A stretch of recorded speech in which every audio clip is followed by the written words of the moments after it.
সরাসরি উত্তরকাশীর ছবি দেখুন। একের পর এক অ্যাম্বুলেন্স আসছে, কারণ এখান থেকে কিছু দূরেই যে হাসপাতালে 41টি বেড তৈরি রয়েছে সেখানে নিয়ে যাওয়া হবে, আর নিয়ে যাওয়ার প্রক্রিয়াও শুরু হয়ে যাবে কিছুক্ষণের মধ্যেই। তার কারণ দেখতে পাচ্ছেন এতদিন পর্যন্ত সুড়ঙ্গের সামনে যে ছবি দেখেছিলাম, আজকের ছবি একেবারে অন্যরকম। প্রত্যেকের চোখে মুখে উৎসাহ উদ্দীপনা দেখা যাচ্ছে, কারণ আর কিছুক্ষণের অপেক্ষা।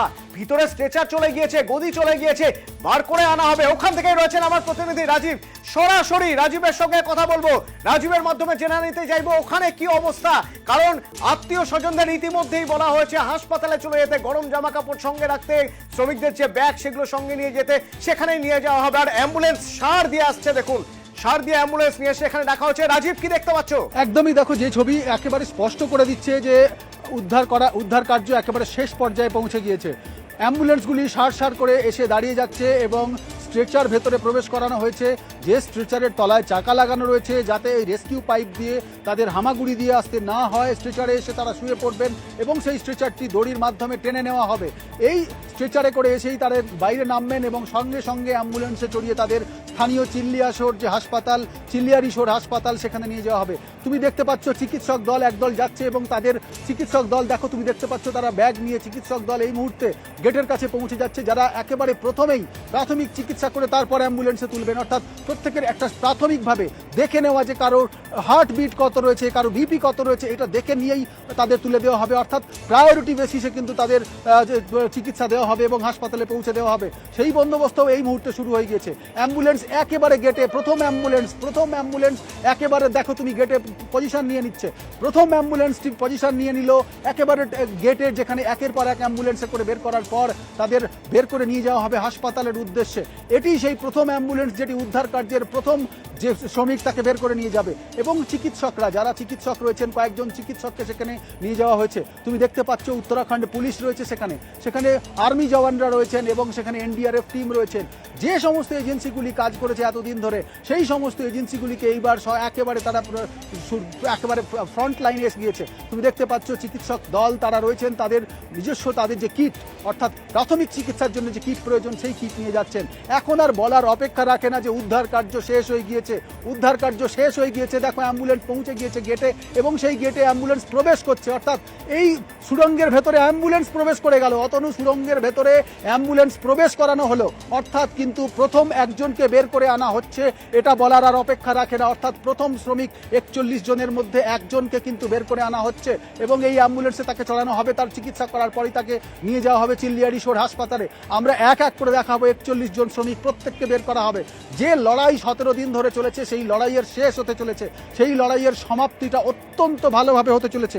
আমরা দেখতে পাচ্ছি অ্যাম্বুলেন্সটি ভেতরে প্রবেশ করে গিয়েছে, সার অ্যাম্বুলেন্স আরও বাইরে দাঁড় করানো রয়েছে।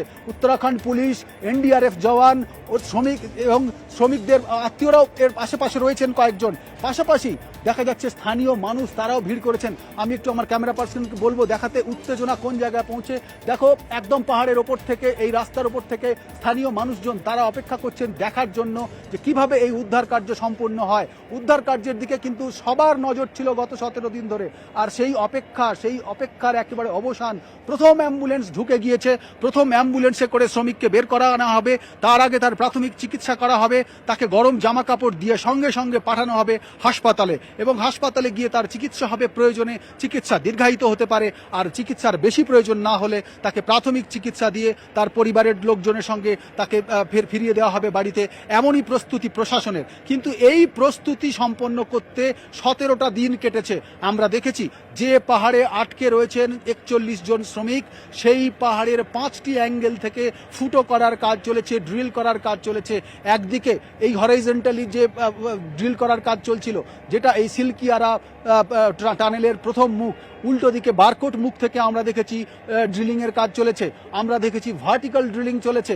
সেই ভার্টিক্যাল ড্রিলিংয়ে অনেকটা সাফল্য এসেছিল, কিন্তু এখনও অনেকটা পথ বাকি। কিন্তু শেষমেশ এলো সেই অগার মেশিন বের করার পরে যে 60 মিটার লম্বা পাইপ প্রবেশ করানো হয়েছে, যে 60 মিটার লম্বা রেস্কিউ পাইপ, সেই রেস্কিউ পাইপের যে থিওরি প্রথম থেকে ধরা ছিল তাতেই কিন্তু সাফল্য আসছে। সেই রেস্কিউ পাইপ দিয়েই বের করে আনা হচ্ছে শ্রমিকদের, এবং শ্রমিকদের বের করে সরাসরি হাসপাতালে নিয়ে যাওয়া হবে। এই লড়াইটা কিন্তু কোনো মতেই খুব সূক্ষ্ম ছিল না বা ছোট ছিল না, কারণ বিদেশ থেকে বিশেষজ্ঞদের আনতে, দেখো অ্যাম্বুলেন্স বেরিয়ে আসছে, অ্যাম্বুলেন্স, এটা অ্যাম্বুলেন্স নয়, এটা একটি একটি রোলার বেরিয়ে আসছে। সেই রোলারটাকে বের করে আনা হচ্ছে এই কারণে যাতে অ্যাম্বুলেন্স যাতায়াতের পথ স্পষ্ট হয়। তার কারণ এই রোলার বাধা সৃষ্টি করতে পারে টানেলের মধ্যে, সেই রোলারটি ছিল কাজের জন্য, সেটির কিন্তু পথ পরিষ্কার করার জন্য বের করে দেওয়া হচ্ছে। এটি আরেকটি সিম্বল, আরেকটি সিগন্যাল যে ভেতরে কাজ দ্রুত গতিতে হচ্ছে, আরও দ্রুত গতিতে যাতে হয়, সেই কারণেই কোনো রকম বাধা।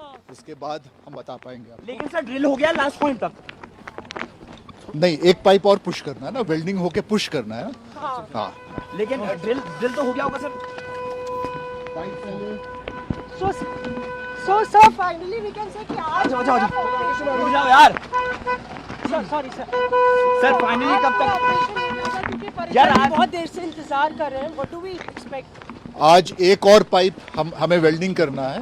वेल्डिंग करके हम जो मक निकलेगा वो निकालेंगे और उसके बाद पुश करेंगे। ठीक है, तो इसमें और कितना लगभग समय लगेगा सर? समय ऐसे नहीं बता सकते। तो यहाँ पे बड़ी खबर কিছুক্ষণ আগে যখন এক বিশেষজ্ঞ বেরিয়ে এলেন, তার কাছ থেকে জানতে চাইছিলাম আমরা, সংবাদ মাধ্যম জানতে চাইছিল যে কি অবস্থা, কি পরিস্থিতি। তিনিও কিন্তু বলেন যে আর কিছুক্ষণের অপেক্ষা করতে হবে। 17 দিন 13 ঘন্টা 37 মিনিট পার, এবার সেই আশার আলো দেখা যাচ্ছে। ভিতর থেকে যে মেশিনগুলো ছিল একের পর এক সেই মেশিনগুলোকে বার করে নিয়ে আসা হচ্ছে। অ্যাম্বুলেন্সের রাস্তা যাতে সুগম হয় তার জন্য ভিতরের সব মেশিন বার করে নিয়ে আসা হচ্ছে। অগার মেশিন খারাপ হয়ে যায়, শেষমেশ র্যাট মাইনার্স অর্থাৎ হাতের কাজেই কামাল, সেই কামাল দেখার অপেক্ষায়। আমার সঙ্গে রাজীব রয়েছেন, প্রতিনিধি সরাসরি গ্রাউন্ড জিরো থেকে আমাদের দেখাচ্ছেন ওখানে কি চলছে, কি তৎপরতা রয়েছে। সেই তৎপরতার ছবি আপনি দেখছেন। একটি অ্যাম্বুলেন্স ভিতরে ঢোকানোই হয়েছে, একটি অ্যাম্বুলেন্স ভিতরে রয়ে গেছে, বাকি অ্যাম্বুলেন্সগুলো বাইরে রয়েছে। আমরা অপেক্ষায় রয়েছি, সারা দেশ অপেক্ষায় রয়েছে। এবার ওই 41 জনকে বার করে আনার প্রক্রিয়া শুরু। কিভাবে এই উদ্ধার কাজ সম্ভব হলো, কিভাবে ম্যাজিক হলো, যে ম্যাজিক আমেরিকা অগার মেশিন করতে পারছিল না, সেই ম্যাজিক হলো কিভাবে, সেসব জানবো, সেসব নিয়ে কথা বলবো। র্যাট মাইনাসদের কামাল, যে কামালে আজ 17 দিন 13 ঘন্টা 38 মিনিট পর এবার আমরা দেখতে পাচ্ছি অ্যাম্বুলেন্স ভিতরে রয়েছে। কিছুক্ষণের মধ্যেই হয়তো বার করে আনা হবে তাদের।